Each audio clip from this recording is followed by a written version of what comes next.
ਸੱਜਣ ਸੱਚਾ ਪਾਤਿਸਾਹੁ, ਸਿਰ ਸਾਹਾਂ ਦੈ ਸਾਹੁ। ਜਿਸ ਪਾਸ ਬੈਠਿਆ ਸੋਹੀਐ, ਸਭਨਾ ਦਾ ਸਾਹੁ। ਜਿਸ ਪਾਸ ਬੈਠਿਆ ਸੋਹੀਐ, ਸਭਨਾ ਦਾ ਸਾਹੁ। ਸਤਿਨਾਮ ਸ੍ਰੀ ਵਾਹਿਗੁਰੂ ਸਾਹਿਬ ਜੀਓ। ਰਾਮ ਕਲੀ ਮਹੱਲਾ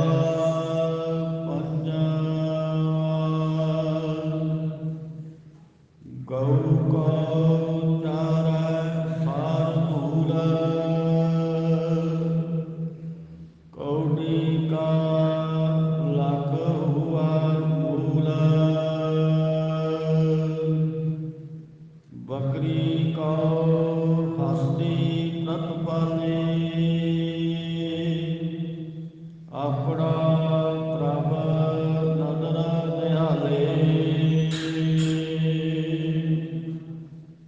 ਗਊ ਕੋ ਚਾਰੈ ਸਾਰ ਮੂਲ, ਚਾਰੇ ਗਊ ਕੋ ਚਾਰੀ ਸਾਰ ਮੂਲ, ਕੌਡੀ ਕਾ ਲਖ ਹੁਆ ਮੂਲ। ਬਕਰੀ ਕੋ ਹਸਤੀ ਪ੍ਰਤਪਾਲੇ, ਆਪਣਾ ਪ੍ਰਭ ਨਦਰ ਨਿਹਾਲੇ। ਵਾਹਿਗੁਰੂ ਜੀ ਕਾ ਖਾਲਸਾ, ਵਾਹਿਗੁਰੂ ਜੀ ਕੀ ਫਤਿਹ। ਦਸਾਂ ਪਾਤਸ਼ਾਹੀਆਂ ਦੀ ਜੋਤ, ਤਖਤ ਚੌਰ ਛਤਰ ਦੇ ਮਾਲਕ, ਧੰਨ ਧੰਨ ਸ੍ਰੀ ਗੁਰੂ ਗ੍ਰੰਥ ਸਾਹਿਬ ਜੀ ਮਹਾਰਾਜ। ਵਾਹੁ ਵਾਹੁ ਬਾਣੀ ਨਿਰੰਕਾਰ ਹੈ, ਤਿਸ ਜੇ ਵਡਿਆਵਰ ਨਾ ਕੋਇ। ਵਾਹੁ ਵਾਹੁ ਅਗਮ ਅਥਾਹੁ ਹੈ, ਵਾਹੁ ਵਾਹੁ ਸੱਚਾ ਸੋਇ। ਸਤਿਗੁਰਾਂ ਦੀ ਪਾਵਨ ਪਵਿੱਤਰ ਹਜ਼ੂਰੀ ਅੰਦਰ ਜਗਤ ਗੁਰੂ ਧੰਨ ਸ੍ਰੀ ਗੁਰੂ ਨਾਨਕ ਦੇਵ ਸਾਹਿਬ ਜੀ ਮਹਾਰਾਜ, ਸਤਿਗੁਰਾਂ ਦੇ ਪਾਵਨ ਅਸਥਾਨ ਗੁਰਦੁਆਰਾ ਸ੍ਰੀ ਬੇਰ ਸਾਹਿਬ ਜੀ ਵਿਖੇ ਅੰਮ੍ਰਿਤ ਵੇਲੇ ਦੇ ਸਜੇ ਹੋਏ ਸੁੰਦਰ ਦੀਵਾਨ ਦੀ ਹਾਜ਼ਰੀ ਭਰ ਰਹੀ ਗੁਰੂ ਕੀ ਸਾਜੀ ਨਵਾਜੀ ਹੋਈ ਸਾਧ ਸੰਗਤ ਜੀ। ਸਤਿਗੁਰਾਂ ਨੇ ਕਿਰਪਾ ਕੀਤੀ ਹੈ,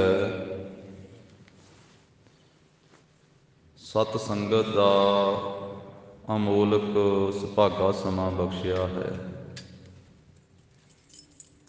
ਲੜੀਵਾਰ ਰੂਪ ਵਿੱਚ ਅੱਜ ਦਾ ਪਾਵਨ ਪਵਿੱਤਰ ਉਪਦੇਸ਼ 898 ਅੰਗ ਤੇ ਸਤਿਗੁਰੂ ਜੀ ਬਖਸ਼ਿਸ਼ ਕਰ ਰਹੇ ਹਨ।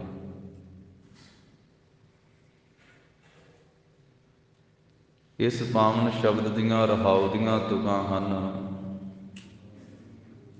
ਕਿਰਪਾ ਨਿਧਾਨ ਪ੍ਰੀਤਮ ਪ੍ਰਭ ਮੇਰੇ, ਬਰਨ ਨਾ ਸਾਕੋ ਬਹੁ ਗੁਣ ਤੇਰੇ। ਹੇ ਮੇਰੇ ਪ੍ਰੀਤਮ ਪ੍ਰਭੂ ਜੀ, ਆਪ ਕਿਰਪਾ ਦੇ ਖਜ਼ਾਨੇ ਹੋ। ਆਪ ਜੀ ਦੇ ਗੁਣ ਬੇਅੰਤ ਹਨ, ਬਹੁਤੇ ਹਨ, ਜਿਨ੍ਹਾਂ ਗੁਣਾਂ ਨੂੰ ਮੈਂ ਵਰਣਨ ਨਹੀਂ ਕਰ ਸਕਦਾ, ਜਿਨ੍ਹਾਂ ਗੁਣਾਂ ਦਾ ਕਥਨ ਨਹੀਂ ਕੀਤਾ ਜਾ ਸਕਦਾ। ਗਰੀਬ ਨਵਾਜ ਸਤਿਗੁਰੂ ਜੀ ਜਿਵੇਂ ਬਖਸ਼ਿਸ਼ ਕਰਦੇ ਹਨ। ਸ਼ਰਧਾ ਭਾਵਨਾ ਸਹਿਤ ਸਰਵਣ ਕਰੀਏ ਜੀ। ਰਾਮ ਕਲੀ ਮਹਲਾ ਪੰਜਵਾਂ। ਰਾਮ ਕਲੀ ਰਾਗ ਹੈ। ਪੰਚਮ ਪਾਤਸ਼ਾਹ ਧੰਨ ਸ੍ਰੀ ਗੁਰੂ ਅਰਜਨ ਦੇਵ ਸਾਹਿਬ ਜੀ ਮਹਾਰਾਜ ਆਪਣੀ ਪਾਵਨ ਪਵਿੱਤਰ ਰਸਨਾ ਤੋਂ ਉਚਾਰਨ ਕਰਦੇ ਹਨ। ਗਊ ਕੋ ਚਾਰੇ ਸਾਰ ਧੂਲ। ਇਸ ਪਾਵਨ ਸ਼ਬਦ ਦੇ ਸਾਧ ਸੰਗਤ ਜੀ ਇੱਕ ਬਾਹਰੀ ਅਰਥ ਹਨ, ਇੱਕ ਅੰਤਰੀਵ ਅਰਥ ਹਨ। ਵੀ ਜੇ ਵਾਹਿਗੁਰੂ ਪਰਮੇਸ਼ਰ ਜੋ ਕਿਰਪਾ ਦਾ ਖਜ਼ਾਨਾ ਹੈ, ਆਪਣਾ ਪ੍ਰਭ ਨਦਰ ਨਿਹਾਲੇ, ਉਹ ਆਪਣੀ ਮਿਹਰ ਦੀ ਨਦਰ ਦੇ ਨਾਲ ਵੇਖੇ। ਜੇ ਉਹ ਚਾਹੇ ਤਾਂ ਫਿਰ ਗਾਵਾਂ ਨੂੰ ਸਾਰਦੂਲ ਸ਼ੇਰ ਵੀ ਚਾਰਦਾ ਹੈ। ਉਂਝ ਸ਼ੇਰ ਤੇ ਗਾਵਾਂ ਨੂੰ ਖਾ ਜਾਂਦੇ ਆ ਨਾ, ਪਰ ਪਰਮੇਸ਼ਰ ਵਾਹਿਗੁਰੂ ਜੀ ਚਾਹੁਣ ਤੇ ਉਹਦੀ ਨਜ਼ਰ ਦੇ ਥੱਲੇ ਗਾਵਾਂ ਦੇ ਵੱਗ ਨੂੰ ਸਾਰਦੂਲ ਨਾਮ ਸ਼ੇਰ ਦਾ ਹੈ। ਸਾਰਦੂਲ ਸ਼ੇਰ ਵੀ ਗਾਵਾਂ ਨੂੰ ਚਾਰਦਾ। ਜਿਵੇਂ ਇਤਿਹਾਸ ਵਿੱਚ ਜ਼ਿਕਰ ਆਇਆ ਹੈ ਸਾਧ ਸੰਗਤ ਜੀ, ਸਤਿਗੁਰੂ ਹਰਗੋਬਿੰਦ ਸਾਹਿਬ ਮਹਾਰਾਜ ਜੀ ਦੇ ਬਚਨਾਂ ਦੇ ਨਾਲ ਗੁਰੂ ਸਾਹਿਬ ਜੀ ਦੇ ਅਨੰਨ ਪਿਆਰੇ ਸਿੱਖ ਬਹਾਦਰ ਬਾਬਾ ਬਿਧੀ ਚੰਦ ਸਾਹਿਬ ਜੀ, ਉਹਨਾਂ ਨੂੰ ਮਹਾਰਾਜ ਨੇ ਸਿੱਖੀ ਦੇ ਪ੍ਰਚਾਰ ਪ੍ਰਸਾਰ ਵਾਸਤੇ ਭੇਜਿਆ ਯੂਪੀ ਦੇ ਇਲਾਕੇ ਦੇ ਵਿੱਚ। ਜਦੋਂ ਦਿਓ ਨਗਰ ਉਹ ਪਹੁੰਚੇ ਹਨ ਤੇ ਉੱਥੇ ਇੱਕ ਮੁਸਲਮਾਨ ਫਕੀਰ ਦੇ ਨਾਲ ਉਹਨਾਂ ਦਾ ਮਿਲਾਪ ਹੁੰਦਾ ਹੈ। ਜਿਸ ਦਰਖਤ ਹੇਠਾਂ ਬੈਠ ਕੇ ਬਾਬਾ ਬਿਧੀ ਚੰਦ ਸਾਹਿਬ ਜੀ ਨੇ ਰਹਿਰਾ ਸਾਹਿਬ ਜੀ ਦਾ ਪਾਠ ਕੀਤਾ, ਉਹ ਦਰਖਤ ਹਰਿਆ ਭਰਿਆ ਹੋਇਆ। ਸੁੰਦਰ ਸ਼ਾਹ ਫਕੀਰ ਸੀ ਉਹ। ਸੁੰਦਰ ਸ਼ਾਹ ਫਕੀਰ, ਉਹਦਾ ਜ਼ਿਕਰ ਆਉਂਦਾ ਵੀ ਉਹਦੀਆਂ ਗਾਵਾਂ ਸ਼ੇਰ ਝਾਰਦਾ ਸੀ। ਉਹ ਐਸਾ ਰਿੱਧੀਆਂ ਸਿੱਧੀਆਂ ਵਾਲਾ ਫਕੀਰ ਸੀ ਵੀ ਸੁੰਦਰ ਸ਼ਾਹ ਦੀਆਂ ਉਹ ਰਿੱਧੀਆਂ ਸਿੱਧੀਆਂ ਦੀ ਬਰਕਤ ਦੇ ਨਾਲ ਸ਼ੇਰ ਨੂੰ ਉਹਨੇ ਕਾਬੂ ਕੀਤਾ ਹੋਇਆ ਸੀ। ਸ਼ੇਰ ਗਾਵਾਂ ਚਾਰਦਾ ਫਿਰਦਾ। ਜਦੋਂ ਬਾਬਾ ਜੀ ਉੱਥੇ ਬੈਠੇ ਆ ਤੇ ਉਹਨੇ ਖਿਆਲ ਕੀਤਾ ਵੀ ਮੇਰੀ ਪੂਜਾ ਨਾ ਘਟ ਜਾਵੇ, ਮੇਰਾ ਸਤਿਕਾਰ ਘਟ ਨਾ ਜਾਵੇ। ਉਹ ਸ਼ੇਰ ਨੂੰ ਭੇਜਿਆ ਬਾਬਾ ਬਿਧੀ ਚੰਦ ਸਾਹਿਬ ਵੱਲ। ਤਾਂ ਜਿਸ ਵੇਲੇ ਸ਼ੇਰ ਆਇਆ, ਗੁਰੂ ਹਰਗੋਬਿੰਦ ਸਾਹਿਬ ਜੀ ਨੂੰ ਚੇਤੇ ਕਰਕੇ ਬਾਬਾ ਬਿਧੀ ਚੰਦ ਸਾਹਿਬ ਜੀ ਨੇ ਚੌਂਕੜਾ ਲਾਇਆ ਹੋਇਆ ਸੀ। ਸ਼ੇਰ ਦੀਆਂ ਅੱਖਾਂ ਵਿੱਚ ਅੱਖਾਂ ਪਾਈਆਂ, ਨਿਗਾਹ ਪਾਈ, ਤੇ ਸ਼ੇਰ ਜਿਵੇਂ ਲੱਕੜ ਦਾ ਹੁੰਦਾ ਹੈ, ਪੱਥਰ ਦਾ ਹੁੰਦਾ ਹੈ, ਇਸ ਤਰ੍ਹਾਂ ਜੜ ਹੋ ਗਿਆ। ਜੜ ਹੋ ਗਿਆ ਸ਼ੇਰ, ਨਾ ਅੱਗੇ ਨਾ ਪਿੱਛੇ, ਇੱਕੇ ਥਾਂ ਤੇ ਖਲੋ ਗਿਆ। ਫਿਰ ਸੁੰਦਰ ਸ਼ਾਹ ਫਕੀਰ ਵੀ ਆ ਕੇ ਬਾਬਾ ਬਿਧੀ ਚੰਦ ਸਾਹਿਬ ਜੀ ਦੇ ਚਰਨੀ ਪੈ ਗਿਆ ਵੀ ਇਹ ਤਾਂ ਮੇਰੇ ਚੋਂ ਵੱਡੇ ਆ ਸ਼ਕਤੀ ਦੇ ਵਿੱਚ। ਫਿਰ ਉਸ ਸ਼ੇਰ ਦੀ ਵੀ ਕਲਿਆਣ ਕੀਤੀ। ਜਦੋਂ ਆਪਸ ਵਿੱਚ ਗੱਲਬਾਤ ਹੋਈ ਸੁੰਦਰ ਸ਼ਾਹ ਫਕੀਰ ਦੀ ਬਾਬਾ ਬਿਧੀ ਚੰਦ ਸਾਹਿਬ ਦੇ ਨਾਲ, ਤੇ ਬੇਨਤੀ ਕੀਤੀ ਉਸ ਫਕੀਰ ਨੇ ਕਿ ਬਾਬਾ ਜੀ ਮੈਨੂੰ ਮੌਤ ਤੋਂ ਬੜਾ ਡਰ ਲੱਗਦਾ। ਮਹਾਰਾਜ ਸਾਹਿਬ ਜੀ ਨੇ ਗੁਰਬਾਣੀ ਵਿੱਚ ਵੀ ਇਹ ਜ਼ਿਕਰ ਕੀਤਾ, ਰੋਵਹਿ ਸੇਖ ਮਸਾਇਕ ਪੀਰ, ਅੰਤ ਕਾਲ ਮਤ ਲਾਗਹਿ ਭੀੜ। ਵੀ ਅੰਤ ਵੇਲੇ ਦੀ ਭੀੜ ਤੋਂ ਸਾਰੇ ਹੀ ਡਰਦੇ ਆ। ਮੌਤ ਦੇ ਦੁੱਖ ਤੋਂ ਵੱਡੇ ਵੱਡੇ ਸੇਖ, ਵੱਡੇ ਵੱਡੇ ਮਸਾਇਕ, ਮਿਹਨਤਾਂ ਕਰਨ ਵਾਲੇ ਵੱਡੇ ਵੱਡੇ ਪੀਰ ਵੀ ਡਰਦੇ ਆ। ਹੈ ਸੀ ਸੁੰਦਰ ਸ਼ਾਹ ਤਪਸਵੀ, पर उन्हें बाबा बिधि चंद साहब नूं आख्या कि बाबा जी मैनू मौत तो डर लगदा। ते बाबा बिधि चंद जी ने आख्या कि सुंदर शाह जी तेरा ते मेरा चलाना इकट्ठा ही है। मेरी भी मौत उस समय ही है जदों तेरी है शरीरक, उंज गुरमुख मरदे नहीं। गुरमुख आवे जाए निसंग, गुरमुख सदे जान आमन घलिया, पर शरीरक तौर की गल है। फिर उस फकीर ने बेनती की सी कि बाबा बिधि चंद जी जे तुहाडा मेरे नाल ही चलाना है तो फिर तुसीं आखिरी समय मेरे कोल आ जाओ, मैनू दर्शन दिओ, तो मैनू तो मौत तो डर बड़ा लगता। ते बाबा बिधि चंद साहब जी आखिरी समय तो कीरतपुर साहब दे विचों छेवें पातशाह गुरु हरगोबिंद साहब जी तो आग्या लै करके उस थां ते दिओ नगर सुंदर शाह फकीर कोले चले गए सी। ते उत्थे फिर कट्ठियां ने शरीर त्यागया सी, बाबा बिधि चंद जी ने ते सुंदर शाह फकीर ने। कहण तो भाव ये कि वो रिद्धियां सिद्धियां वाला सी, ओदियां गावां भी शेर चारदा सी। भी जे परमेश्वर वाहिगुरू जी नूं भावे तां फिर गावां नूं खाण वाला शेर गावां नूं चारन भी लग पैंदा। गऊ गो चारे सारदूल, सारदूल सारे शेरां विचों जिहड़ा वड्डा शेर हुंदा ना, ज़्यादी ताकत रखण वाला, उहनूं शारदूल शेर आख्या। श्रीमान संत ਗਿਆਨੀ गुरबचन सिंह जी खालसा भिंडरां वाले महापुरख दमदमी टकसाल दे 12वें जथेदार महापुरख, उन्होंने जिक्र किया, कहिंदे कि सारदूल शेर विच इन्नी ताकत हुंदी आ, 12 झोटियां दे विच जिन्नी ताकत आ उन्नी केहरी शेर विच ताकत हुंदी, जिसनूं केहरी शेर आख्या जाता। 21 झोटियां जिन्नी ताकत केहरी शेर विच हुंदी, 21 झोटियां जी, ते जिन्नी 21 केहरी शेरां विच ताकत हुंदी आ, कहिंदे भी ओनी ताकत बब्बर शेर विच हुंदी। ते 21 बब्बर शेरां दी ताकत रखदा है जिहड़ा, उहनूं सारदूल शेर आख्या है। सब तो ज़्यादा ताकत शेरां विचों रखण वाला जिहड़ा वड्डा शेर है ना, केहरी शेर तो भी ज़्यादा ताकत वाला, बब्बर शेर तो भी ज़्यादा ताकत वाला, उहदा नाम है सारदूल शेर। तो वो जिहड़ा इन्नी ताकत वाला है ते महाराज साहब जी नूं भावे ते वो सारदूल गावां नूं खाण वाला, गावां नूं चारन लग पैंदा है। कौड़ी का लख हुआ मूल। पहला आपां ये पहले अर्थ जिहड़े उन्हां दी विचार करांगे, फिर दूसरी वार अंतरी अर्थां दी विचार करांगे।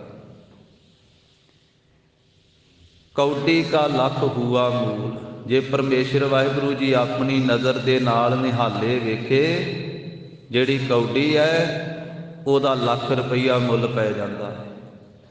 कौडी तां कौडी हुंदी है ते लख लख ही हुंदा है, पर जे परमेश्वर भावे ते एक कौडी दा लख रुपया मुल भी पै जांदा है। बकरी को हसती प्रतिपाले।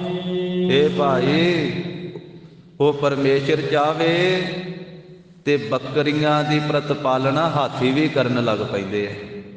हस्ती नाम हाथी दा है, बकरी नाम बकरी दा, भी बकरी दी पालना हाथी भी करन लग पैंदा है जे वाहिगुरू नूं भावे। अपना प्रभ नदर निहाले।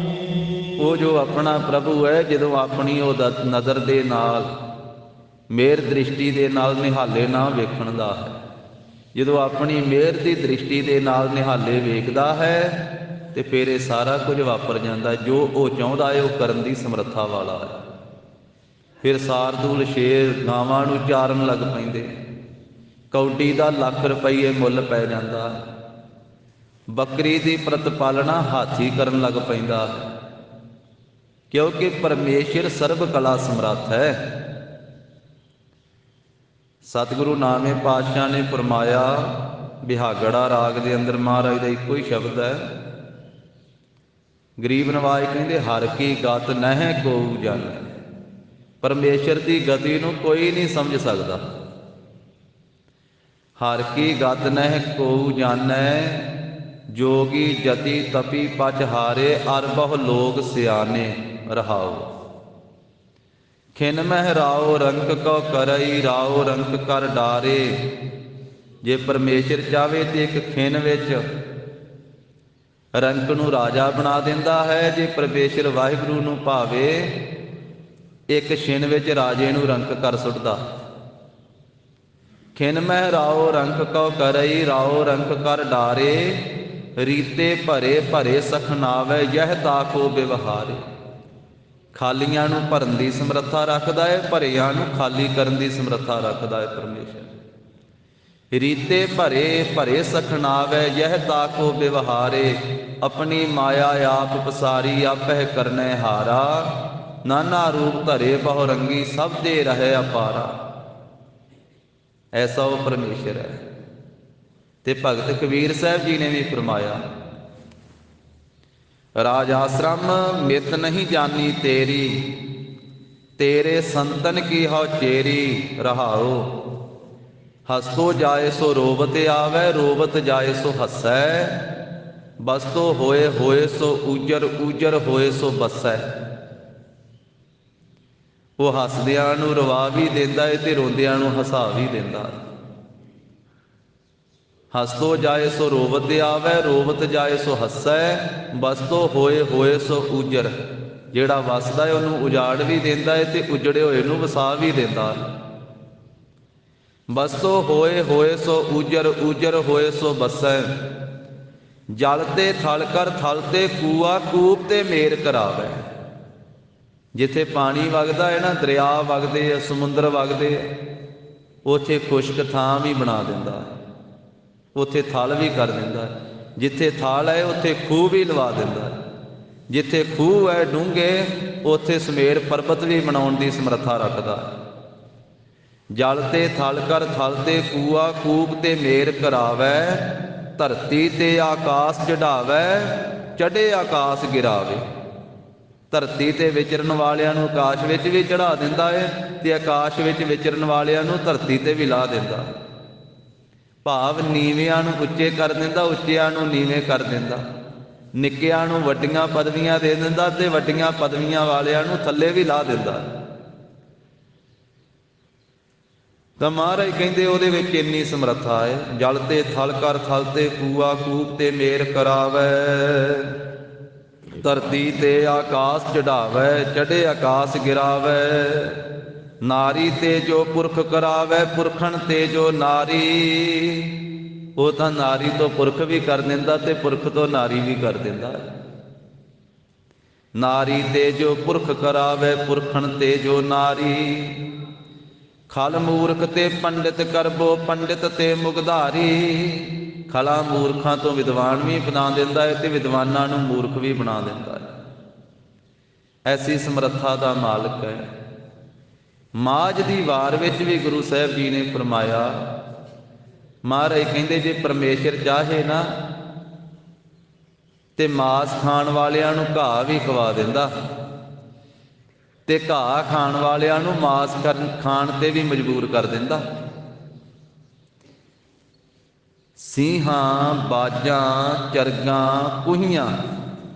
ਸਿੰਘਾਂ ਨਾਮ ਸ਼ੇਰਾਂ ਦਾ, ਵੀ ਸ਼ੇਰਾਂ ਨੂੰ ਵੀ ਘਾਹ ਖਵਾ ਦਿੰਦਾ ਜੇ ਆਪਣੀ ਆਈ ਤੇ ਆ ਜਾਵੇ, ਜੇ ਉਹ ਕਰਨਾ ਚਾਹਵੇ ਤੇ, ਕਿਉਂਕਿ ਸਮਰੱਥ ਜੋ ਹੈ, ਸਰਬ ਸ਼ਕਤੀਮਾਨ ਹੈ ਪਰਮੇਸ਼ਰ। ਬਾਜਾਂ ਨੂੰ ਵੀ ਇਸੇ ਤਰ੍ਹਾਂ, ਚਰਗਾਂ ਤੇ ਕੂਹੀਆਂ, ਇਹ ਮਾਸਾਹਾਰੀ ਸਾਰੇ ਹਨ। ਸਿੰਘਾਂ, ਬਾਜਾਂ, ਚਰਗਾਂ, ਕੂਹੀਆਂ, ਇਹਨਾਂ ਖਵਾਲੇ ਘਾਹ। ਘਾਹੋ ਖਾਣ ਤਿਨਾ ਮਾਸ ਖਵਾਲੇ, ਇਹ ਚਲਾਏ ਰਾਹ। ਘਾਹ ਖਾਣ ਵਾਲਿਆਂ ਨੂੰ ਮਾਸ ਖਾਣ ਵਾਸਤੇ ਮਜਬੂਰ ਕਰ ਦਿੰਦਾ, ਇਹ ਚਲਾਏ ਰਾਹ। ਨਦੀਆਂ ਵਿੱਚ ਟਿੱਬੇ ਦੇ ਖਾਲੇ, ਨਦੀਆਂ ਦੇ ਵਿੱਚ ਟਿੱਬੇ ਵਿਖਾਲ ਦਿੰਦਾ, ਟਿੱਬੇ ਬਣਾ ਦਿੰਦਾ। ਥਲੀ ਕਰੇ ਅਸਗਾਹ, ਥਲ ਵਾਲੇ ਥਾਂ ਤੇ ਡੂੰਘਾ ਦਰਿਆ ਬਣਾ ਦਿੰਦਾ। ਕੀੜਾ ਥਾਪ ਦੇ ਪਾਤਸ਼ਾਹੀ, ਕੀੜੇ ਨੂੰ ਥਾਪ ਕੇ ਪਾਤਸ਼ਾਹੀ ਦੇ ਦਿੰਦਾ। ਲਸ਼ਕਰ ਕਰੇ ਸੁਆਹਾ, ਤੇ ਫੌਜਾਂ ਦੇ ਮਾਲਕ ਨੂੰ ਫੌਜਾਂ ਸਮੇਤ ਸੁਆਹ ਵੀ ਕਰ ਦਿੰਦਾ। ਕੀੜਾ ਥਾਪ ਦੇ ਪਾਤਸ਼ਾਹੀ, ਲਸ਼ਕਰ ਕਰੇ ਸੁਆਹਾ। ਜੇਤੇ ਜੀ ਜੀਵੈ ਲੈ ਸਾਹਾ, ਜੀਵਾਲੇ ਤਾਂ ਕੇ ਅਸਾਹ।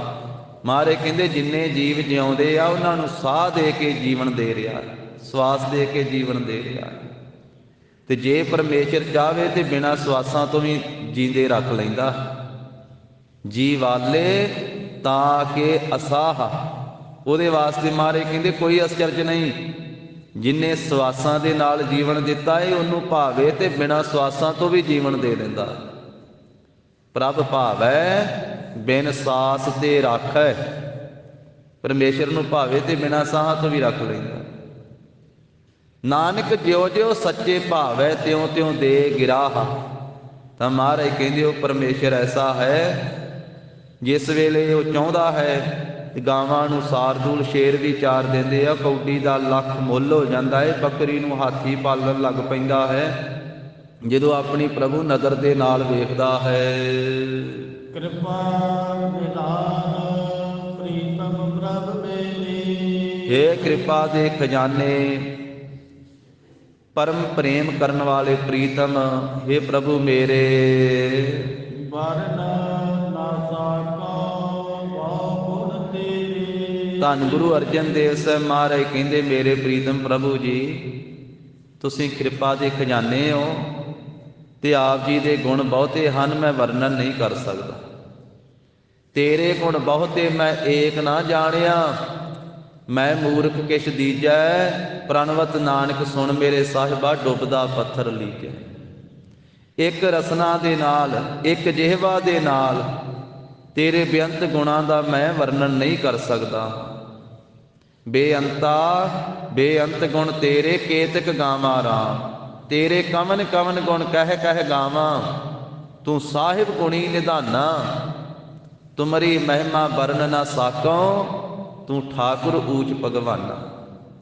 ਤੂੰ ਐਸਾ ਉੱਚਾ ਮਾਲਕ ਭਗਵਾਨ ਹੈ ਕਿ ਇੱਕ ਜੀਵ ਦੇ ਨਾਲ ਤੇਰੇ ਬਹੁਤੇ ਗੁਣਾਂ ਦਾ ਵਰਣਨ ਨਹੀਂ ਹੋ ਸਕਦਾ ਹੈ। ਜਿਹਵਾ ਏਕ ਕਵਨ ਗੁਣ ਕਹੀਐ, ਬੇਸੁਮਾਰ ਬੇਅੰਤ ਸੁਆਮੀ।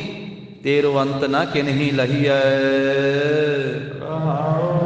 ਵਿਸਰਾਮ ਦੇ ਕੇ ਫਰਮਾਉਂਦੇ ਹਨ, ਦੀਸਤ ਮਾਸ ਨਾ ਖਾਏ ਬਿਲਾਈ। ਮਹਾਰਾਜ ਕਹਿੰਦੇ ਭਾਈ ਪਰਮੇਸ਼ਰ ਦੇ ਬੇਅੰਤ ਗੁਣ ਵਾ। ਜੇ ਉਹ ਚਾਹੇ ਨਾ ਤੇ ਬਿੱਲੀ ਜਿਹੜੀ ਮਾਸ ਤੋਂ ਬਿਨਾਂ ਬਚਦੀ ਨਹੀਂ, ਮਾਸ ਹੀ ਖਾਂਦੀ ਹੈ। ਉਹਨੂੰ ਸਾਹਮਣੇ ਮਾਸ ਦਿਸ ਵੀ ਰਿਹਾ, ਦੀਸਤ ਮਾਸ, ਚੂਹਾ ਦਿਸ ਰਿਹਾ ਹੈ, ਮੂਸਾ ਦਿਸ ਰਿਹਾ ਬਿੱਲੀ ਨੂੰ, ਮਾਸ ਨਾ ਖਾਏ ਬਿਲਾਈ, ਪਰ ਬਿੱਲੀ ਖਾਂਦੀ ਨਹੀਂ ਹੈ। ਭਾਵ ਇਸ ਤਰ੍ਹਾਂ ਵੀ ਵਰਤ ਜਾਂਦਾ ਹੈ ਭਾਣਾ, ਸਾਹਮਣੇ ਚੂਹਾ ਹੋਵੇ, ਸਾਹਮਣੇ ਮਾਸ ਹੋਵੇ ਤੇ ਬਿੱਲੀ ਖਾਵੇ ਨਾ। ਇਹ ਪਰਮੇਸ਼ਰ ਵਾਹਿਗੁਰੂ ਜੀ ਦੀ ਨਜ਼ਰ ਦੇ ਨਾਲ ਇਸ ਤਰ੍ਹਾਂ ਦੀ ਵੀ ਕਹਾਣੀ ਵਰਤ ਜਾਂਦੀ ਹੈ।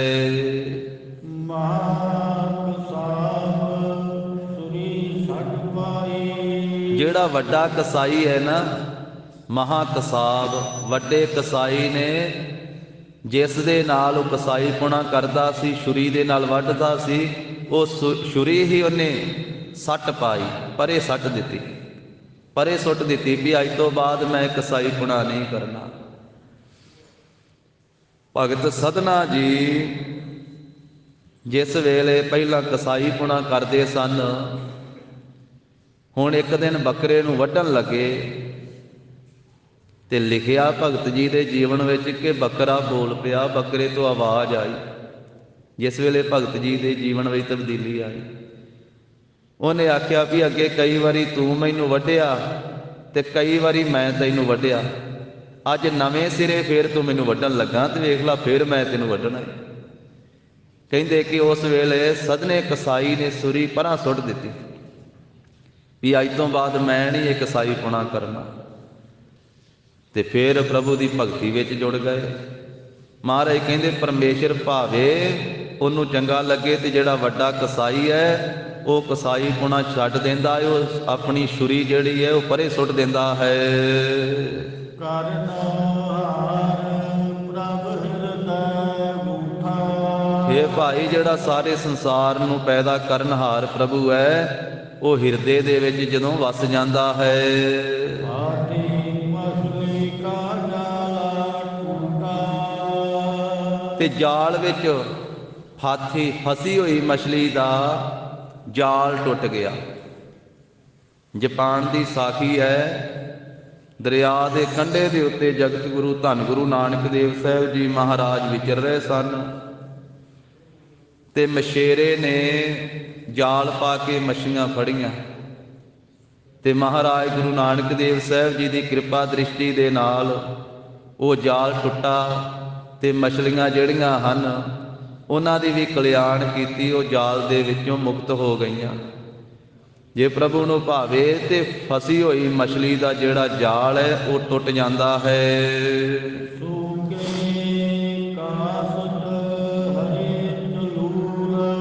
ਜਦੋਂ ਆਪਣਾ ਪ੍ਰਭੂ ਆਪਣੀ ਮਿਹਰ ਦੀ ਨਿਗਾਹ ਦੇ ਨਾਲ ਤੱਕਦਾ ਹੈ ਫਿਰ ਸੁੱਕੀਆਂ ਲੱਕੜਾਂ ਵੀ ਹਰੀਆਂ ਹੋ ਜਾਂਦੀਆਂ।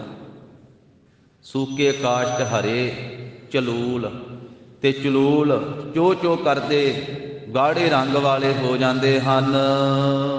ਉੱਚੇ ਥਲ ਫੂਲੇ ਕਮਲ ਅਨੂਪ।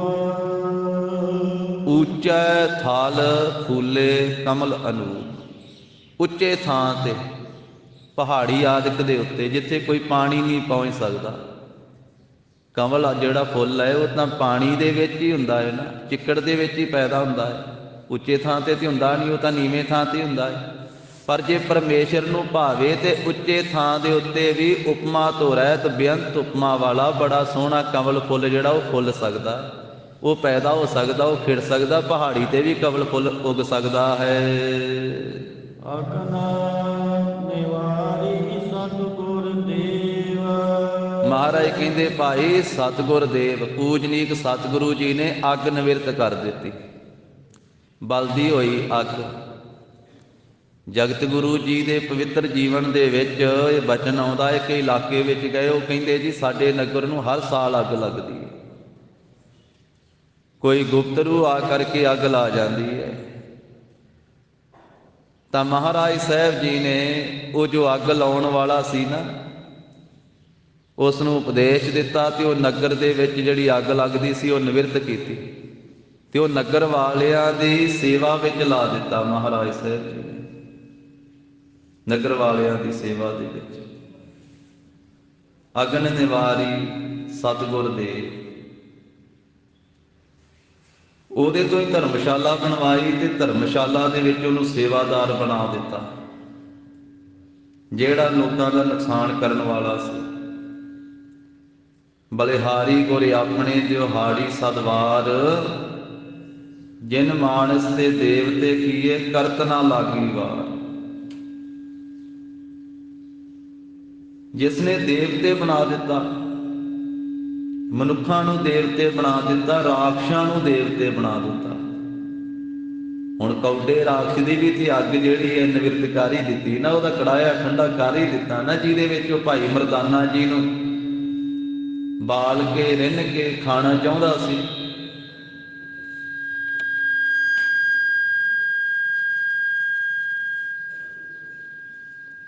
ਅਗਨ ਨਿਵਾਰੀ ਸਤਿਗੁਰ ਦੇਵ ਧੰਨ ਗੁਰੂ ਨਾਨਕ ਦੇਵ ਸਾਹਿਬ ਜੀ ਨੇ ਜਦੋਂ ਮਿਹਰ ਦੀ ਦ੍ਰਿਸ਼ਟੀ ਪਾਈ ਤੇ ਕੌਡੇ ਰਾਖਸ਼ ਦਾ ਬਲਦਾ ਹੋਇਆ ਜਿਹੜਾ ਕੜਾਹਾ ਸੀ ਉਹ ਠੰਡਾ ਹੋ ਗਿਆ, ਤਪਦਾ ਹੋਇਆ ਕੜਾਇਆ ਠੰਡਾ ਹੋ ਗਿਆ, ਤਪਤ ਕੜਾਹਾ ਬੁਝ ਗਿਆ। ਭਾਈ ਮਰਦਾਨਾ ਜੀ ਦੀ ਵੀ ਰੱਖਿਆ ਕੀਤੀ ਕੌਡੇ ਰਾਖਸ਼ ਤੋਂ ਤੇ ਕੌਡੇ ਰਾਖਸ਼ ਨੂੰ ਉਪਦੇਸ਼ ਦੇ ਕਰਕੇ ਰਾਖਸ਼ ਤੋਂ ਦੇਵਤਾ ਬਣਾ ਦਿੱਤਾ। ਹਾਲੇ ਲਦਾਖ ਦੇ ਵਿੱਚ ਪੱਥਰ ਸਾਹਿਬ ਗੁਰਦੁਆਰਾ ਹੈ। ਵੇਖੋ ਉਂਝ ਆਪਾਂ ਮਹਾਰਾਜ ਦਾ ਉਪਦੇਸ਼ ਵਾ, ਕੋਈ ਪੱਥਰ ਦੀ ਪੂਜਾ ਨਹੀਂ ਕਰਦਾ, पर गुरु साहब जी दे कौतक, जिथे पत्थर च पंजा लाया है उथे पंजा साहब अस्थान बनिया। ते लेह लद्दाख दे विच उथे फौजी वीर सेवा करते, दसदे गुरमुख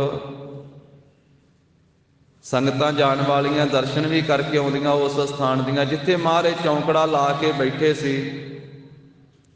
वो राक्षस ने उतले पासियों पहाड़ी तो गुस्से विच आके वड्डा पत्थर रोड़िया ते बाबा जी वाले भी मैं थल्ले ही दे के पत्थर दे उत्ते ते इन्हां नूं खत्म कर दे।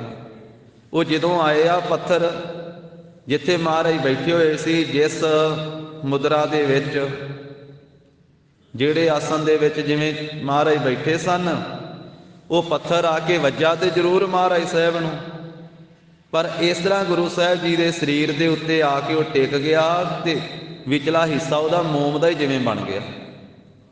ਅੱਜ ਵੀ ਮਹਾਰਾਜ ਸਾਹਿਬ ਜੀ ਦੇ ਸਰੀਰ ਦਾ ਹਿੱਸਾ ਉਸ ਪੱਥਰ ਵਿੱਚ ਛਪਿਆ ਹੋਇਆ। ਗੁਰੂ ਨਾਨਕ ਸਾਹਿਬ ਜੀ ਦਾ ਜਿਵੇਂ ਪੱਥਰ ਵਿੱਚ ਪੰਜਾ ਛਪਿਆ ਹੋਇਆ ਨਾ, इस तरह गुरु साहब जी की पिठ वाला हिस्सा सारा ही सीस तो लैके जिवें बैठे से पत्थर उत्ते आके ते जिवें मोम बन जाता है उस तरह विच लग गया। फिर वो राक्षस गुस्से विच आया, आके उन्हें पिछले पासे दी वो पत्थर दे विच जोर नाल लत्त मारी। जदों लत्त मारी तो उसदी लत्त विच खुभ गई ते विच अड़ गई पत्थर दे। हुण पत्थर दे विच कदी लत्त खुभी है? अज उस तरह ही वो अस्थान उत्थे शोभा पाउंदा। उस गुरुद्वारे साहिब का नाम है गुरुद्वारा पत्थर साहिब। ते संगतां दर्शन करदियां। हुण तां आपां नैट के जरिए नाल इत्थे घरे बैठे भी उहदे दर्शन कर सकदे। उस अस्थान दे गुरु ग्रंथ साहिब जी का उत्थे प्रकाश आ ते उत्थे सेवा हुंदी। महाराज साहिब जी दे कौतक जिहड़े वो अचरज वा। अगन निवारी सतगुर देव, सतगुरु जी ने सो जिवें कौडे राक्षस की बलदी हुई कड़ाए की अग निवृत्त कर दी। होर थावां दे उत्ते भी महाराज साहिब जी ने अग जिहड़ी वो बुझा दी। सेवक अपनी लायो सेव, ते सेवक नूं बंद ही कर दिता। तुसीं ते रहन दो एक थां ते। वाहिगुरू सेवक लायो अपनी सेव। सेवक नूं अपनी सेवा दे विच महाराज साहिब जी ने ला लिया। जिस वेले अपनी कृपा की प्रभु ने सेवक बना लिया ते महाराज साहिब जी वड्डे वड्डे राक्षसां नूं भी अपने सेवक बना के अपनी सेवा विच ला लैंदे। जिवें कौडे नूं लाया, जिवें सज्जण नूं लाया, ठगी पुणा छड़ा करके अपनी सेवा विच ला लिया। धर्मशाला विच नाम जपिया कर, जपाया कर। सेवक नूं अपनी सेवा दे विच गुरु साहिब जी ने ला लैना कीता। आकिरत घना का करे उधार। महाराज कहंदे वेखो भाई परमेश्वर किड्डा वड्डा दयालु आ, जेड़ा परमेश्वर दे कीते नूं नहीं ना जानदा, जेड़ा परोपकार नूं भुला दवे उहनूं अकिरत घण कहंदे। वाहिगुरू परमेश्वर अकिरत घणा दा भी उधार करन वाला है। प्रभ मेरा सदा दयाल। धन गुरु अर्जन देव साहब महाराज कहंदे मेरा प्रभु सदा वास्ते दयालु है, सदा वास्ते दया करदा, दया दा घर है। संत जना का सदा सहाई। ते संत जना दा वो सदा ही सहाई हुंदा है। जेड़े हर वेले उसनूं चेते करदे आ ना, उन्हां दी ते सदा सहायता करदा है। परमेश्वर मेरा इन्ना दयालु ते अकिरत घणा दा भी उधार कर दिंदा है। अकिरत घणा दी भी कल्याण कर दिंदा है। ਜਿਹੜੇ कदी ਉਹਦਾ सिमरन नहीं करते, बंदगी नहीं करते, ਉਹਦੇ ਕੀਤੇ ਪਰਉਪਕਾਰਾਂ ਨੂੰ ਚੇਤੇ नहीं करते भी ਉਹਨੇ ਖਾਣ ਵਾਸਤੇ ਦਿੱਤਾ, ਪੀਣ ਵਾਸਤੇ ਦਿੱਤਾ, ਪਹਿਨਣ ਵਾਸਤੇ ਦਿੱਤਾ, ਇਹ ਸਰੀਰ ਦਿੱਤਾ, ਜਿੰਦ ਦਿੱਤੀ, सब कुछ उसने दिता। वो दाता है, ਉਹਦੀਆਂ ਦਾਤਾਂ ਨੂੰ कदी चेते ही नहीं करते, दाते ਦਾ कदी शुकराना ही नहीं करते। ऐसे अकिरत घणा उत्ते भी वो दयालता करके उन्हां दा भी उधार कर दिंदा है। ते जेड़े हरेक साह नाल उहनूं चेते करदे उन्हां दा ते सदा सहाई हुंदा है। संत जना का सदा सहाय, सदा वास्ते मदद करदा है। संत जना का सदा सहाई। चरण कमल नानक सरनाई। ਮਹਾਰਾਜ ਕਹਿੰਦੇ ਅਸੀਂ ਉਸ ਪ੍ਰਭੂ ਦੇ ਚਰਨ ਕਮਲਾਂ ਦੀ ਸ਼ਰਨ ਵਿੱਚ ਹਾਂ।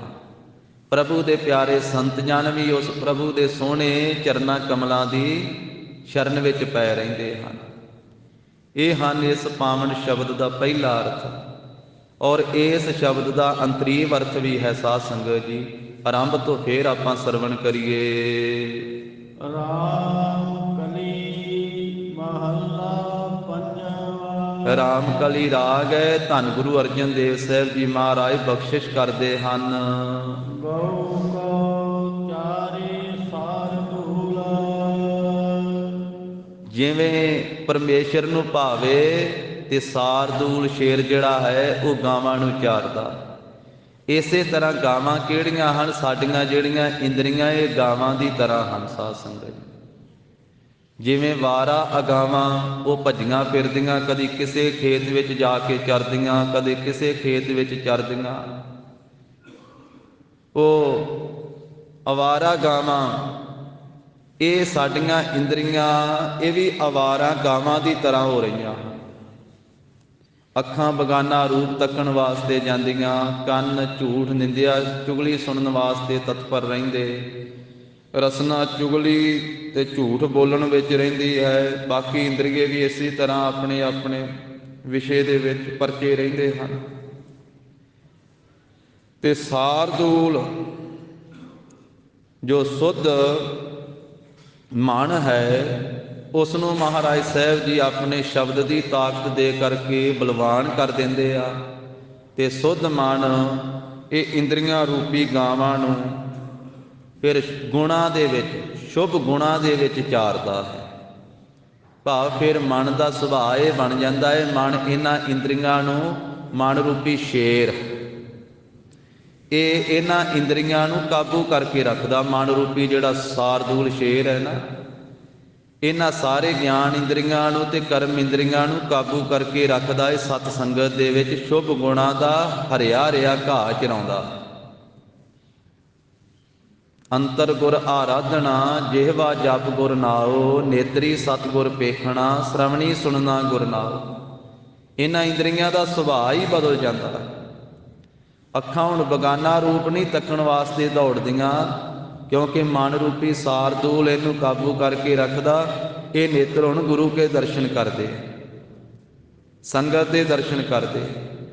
ਇਹ ਕੰਨਾਂ ਨੂੰ ਮਨ ਰੂਪੀ ਸਾਰਦੂਲ ਨੇ ਕਾਬੂ ਕੀਤਾ ਹੈ ਕਿ ਇਹ ਸ਼ਰਵਣ ਹਮੇਰਿਓ, ਸਾਚਾ ਸੁਣਨਾ ਨੋ ਪਠਾਏ, ਸਾਚਾ ਸੁਣਨਾ ਨੋ ਪਠਾਏ, ਸਰੀਰ ਲਾਏ ਸੁਣੋ ਸਤ ਬਾਣੀ, ਜਿਤ ਸੁਣੀ ਮਨ ਤਨ ਹਰਿਆ ਹੋਆ, ਰਸਨਾ ਰਸ ਸਮਾਣੀ। ਸਾਚੇ ਅਲਖ ਵਿਡਾਣੀ ਤਾਂ ਕਿ ਗਤ ਕਹੀ ਨਾ ਜਾਏ, ਕਹੈ ਨਾਨਕ ਅੰਮ੍ਰਿਤ ਨਾਮ ਸੁਣੋ ਪਵਿੱਤਰ ਹੋਵਾਹੋ, ਸਾਚੈ ਸੁਣਨਾ ਨੋ ਪਠਾਏ। ਇਹ ਹੁਣ ਸੱਚ ਨੂੰ ਸੁਣਨ ਵਾਲੇ ਬਣ ਗਏ। ਇਸੇ ਤਰ੍ਹਾਂ ਬਾਕੀ ਇੰਦਰੀਆਂ ਨੂੰ ਇਹ ਮਨ ਰੂਪੀ ਫਿਰ ਸਾਰਦੂਲ ਸ਼ੇਰ ਵਾਹਿਗੁਰੂ ਦੀ ਕਿਰਪਾ ਦੇ ਨਾਲ ਇੰਦਰੀਆਂ ਰੂਪੀ ਗਾਵਾਂ ਨੂੰ ਸ਼ੁਭ ਗੁਣਾਂ ਦਾ ਹਰਿਆ ਘਾਹ ਚਰਾਉਣ ਵਾਲਾ ਬਣ ਗਿਆ ਹੈ। ਕੌਡੀ ਕਾ ਲਖ ਹੁਆ ਮੂਲ। ਇਹ ਜੀਵ ਵਿਕਾਰਾਂ ਵਿੱਚ ਫਸ ਕੇ ਇੱਕ ਕੌਡੀ ਕੁ ਜਿੰਨਾ ਸੀ। ਇਹਦੀ ਕੋਈ ਕੀਮਤ ਨਹੀਂ ਸੀ। ਇੱਕ ਕੌਡੀ ਜਿੰਨੀ ਇਹਦੀ ਕੀਮਤ ਸੀ ਜੀਵ ਦੀ, ਜਦੋਂ ਵਿਕਾਰਾਂ ਵਿੱਚ ਫਸਿਆ ਹੋਇਆ ਸੀ। ਇਹਦੀ ਕੀਮਤ ਇੰਨੀ ਕੀ ਸੀ ਕਿ ਜਨਮ ਲੈਣਾ ਤੇ ਮਰ ਜਾਣਾ। ਇਹ ਜੰਮਣ ਮਰਨ ਦੇ ਗੇੜ ਵਿੱਚ 84 ਲੱਖ ਜੂਨਾਂ ਦੇ ਗੇੜ ਵਿੱਚ ਪਿਆ ਰਹਿੰਦਾ ਸੀ। ਇਹਦੀ ਕੀਮਤ ਸਿਰਫ ਇੱਕ ਕੌਡੀ ਜਿੰਨੀ ਸੀ। ਪਰ ਜਿਸ ਵੇਲੇ ਵਾਹਿਗੁਰੂ ਜੀ ਨੇ ਕਿਰਪਾ ਕੀਤੀ, ਮਿਹਰ ਦੀ ਨਿਗਾਹ ਨਾਲ ਤੱਕਿਆ, ਇਹ ਕੌਡੀ ਵਾਲਾ ਹੀ ਇਹਦਾ ਮੁੱਲ ਲੱਖ ਪੈ ਗਿਆ। ਕੌਡੀ ਦਾ ਲੱਖ ਹੂਆ ਮੂਲ, ਇਹ ਕੌਡੀ ਦਾ ਲੱਖ ਮੁੱਲ ਹੋ ਗਿਆ। ਲੱਖ ਕਿਵੇਂ ਹੋ ਗਿਆ? ਇਹ ਜੀਵ ਆਤਮਾ ਪਰਮਾਤਮਾ ਨਾਲ ਮਿਲ ਕਰਕੇ ਪਰਮਾਤਮਾ ਦਾ ਰੂਪ ਹੋ ਗਿਆ ਜੀ। ਇਹ ਭਗਤ ਹੋ ਗਿਆ, ਸੰਤ ਹੋ ਗਿਆ, ਮਹਾਂਪੁਰਖ ਹੋ ਗਿਆ, ਗੁਰਮੁਖ ਹੋ ਗਿਆ, ਜੀਵਨ ਮੁਕਤ ਹੋ ਗਿਆ। ਇਹ ਜੀਵ ਤੋਂ ਬ੍ਰਹਮ ਨਾਲ ਮਿਲ ਕਰਕੇ ਬ੍ਰਹਮ ਦਾ ਰੂਪ ਹੋ ਗਿਆ। ਹੁਣ ਇਹਦਾ ਆਉਣਾ ਜਾਣਾ, ਆਵਣ ਜਾਣ ਰਹਿਓ, ਇਹਦਾ ਆਉਣਾ ਜਾਣਾ ਮੁੱਕ ਗਿਆ। ਗੁਰ ਕਿਰਪਾ ਜਿਹ ਨਰ ਕੋ ਕੀਨੀ ਤਿਹ ਇਹ ਜੁਗਤ ਪਛਾਨੀ, ਨਾਨਕ ਲੀਨ ਭਇਓ ਗੋਬਿੰਦ ਸਿਉ ਜਿਉ ਪਾਣੀ ਸੰਗ ਪਾਣੀ। ਇਹ ਬ੍ਰਹਮ ਨਾਲ ਮਿਲ ਕੇ ਬ੍ਰਹਮੀ ਹੋ ਗਿਆ। ਜਦੋਂ ਨਾਮ ਨੂੰ ਜਪਿਆ, ਜਦੋਂ ਨਾਮ ਨਾ ਵਿਸਰਿਆ, ਜਿਨ੍ਹਾਂ ਨਾ ਵਿਸਰੈ ਨਾਮ, ਸੇ ਕਨੇਹਿਆ ਭੇਦ ਨ ਜਾਣਹੁ ਮੂਲ, ਸਾਈਂ ਜੇਹਿਆ। ਇਹ ਜੀਵ ਤੋਂ ਸਾਈਂ ਵਰਗਾ ਹੋ ਗਿਆ। ਪਹਿਲਾਂ ਕੌਡੀ ਕ ਮੁੱਲ ਦਾ ਸੀ, ਹੁਣ ਕੌਡੀ ਕਾ ਲੱਖ ਹੁਆ ਮੂਲ। ਇਹਦਾ ਲੱਖ ਮੁੱਲ ਪੈ ਗਿਆ, ਭਾਵੇਂ ਪਰਮੇਸ਼ਰ ਦਾ ਰੂਪ ਹੋ ਗਿਆ ਜੀ। ਭਗਤ ਨਾਮਦੇਵ ਸਾਹਿਬ ਜੀ ਉਹ ਕੱਪੜੇ ਧੋਣ ਦਾ ਵੀ ਕੰਮ ਕਰਦੇ ਸਨ। ਨਾਮ ਦੇ ਪ੍ਰੀਤ ਲੱਗੀ ਹਰ ਸੇਤੀ, ਲੋਕ ਸ਼ੀਪਾ ਕਹਿ ਬੁਲਾਏ। ਖੱਤਰੀ ਬ੍ਰਾਹਮਣ ਪਿੱਠ ਦੇ ਛੋਡੇ, ਹਰ ਨਾਮ ਦੇ ਉਹ ਲੀਆ ਮੁਖ ਲਾਏ। ਤੇ ਲੋਕ ਕੌਡੀ ਪੈਸਾ ਹੀ ਦੇ ਕੇ ਜਾਂਦੇ ਸੀ ਉਹਨਾਂ ਦਿਨਾਂ ਵਿੱਚ ਕੱਪੜੇ ਧੋਣ ਦੀ ਧੁਆਈ। ਕੌਡੀ ਇੱਕ ਪੈਸਾ ਕਮੁੱਲ ਕੱਪੜੇ ਧੋਣ ਦਾ ਲੈਂਦੇ ਸਨ। ਤਾਂ ਜਿਸ ਵੇਲੇ ਉਹ ਘਟਨਾ ਵਾਪਰੀ, ਸਲੇਮ ਸ਼ਾਹ ਬਾਦਸ਼ਾਹ ਦੀ ਗਾਂ ਮਰ ਗਈ ਤੇ ਭਗਤ ਨਾਮਦੇਵ ਸਾਹਿਬ ਜੀ ਨੂੰ ਬੁਲਾਇਆ ਤੇ ਕਹਿਣ ਲੱਗਾ ਵੀ ਤੁਹਾਨੂੰ ਲੋਕ ਭਗਤ ਕਹਿੰਦੇ ਆ, ਮੇਰੀ ਗਾਂ ਜਿਉਂਦੀ ਕਰੋ।